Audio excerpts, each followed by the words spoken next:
பலரும் பலவிதமான பின்னணியில இருந்து இருக்கிறாங்க. 1 லட்சம் போட்டவன் இருக்கான், சாதாரணவன் இருக்கான், ஒரு ஆசிரியர் இருக்கிறாங்க, போலீஸ் அதிகாரி இருக்காரு, ரிட்டையர்டு ஜட்ஜி இருக்கிறாங்க, இந்த மாதிரி பல ரியல் எஸ்டேட் பிசினஸ் பண்றவங்க இருக்காங்க, கருப்பு பணம் வச்சிருக்கிறவங்க இருக்கிறாங்க, இப்படி பலரும் இருக்கு. அப்ப ஒருத்தவங்களும் அவங்களுடைய பின்னணியில இருந்து அவங்க தீர்வை அவங்க தேடுறாங்க. அப்ப அந்த வகையில இப்ப நம்ம பார்த்தோம் அப்படின்னா ஒரு 3 பெரும் பிரிவா பிரிஞ்சிருக்கிறாங்க.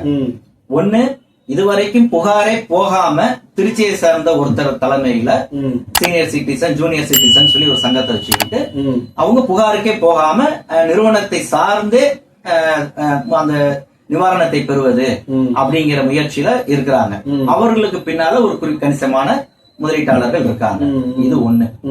ரெண்டாவது தேனி சங்கம் சொல்லக்கூடிய தேனி மாவட்ட நியோமேக்ஸ் முதலீட்டாளர்கள் பாதுகாப்பு சங்கம்னு சங்கம் தொடங்கி அதன் பிறகு அவங்க அனைத்து மாவட்டத்தையும் அதை அதுல இன்க்ளூட் பண்றாங்க. அவங்க தொடக்கத்திலிருந்தே அதற்கான முயற்சியில இருக்காங்க.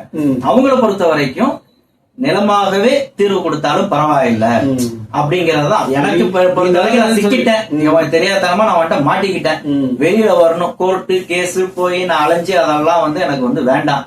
நீ என்ன எனக்கு ஏதாவது கொடுக்குறியா, நான் 10 ரூபா போட்டிருக்கேன்னா எனக்கு 8 ரூபாய்க்கு தீர்வு கொடுத்தாலும் பரவாயில்ல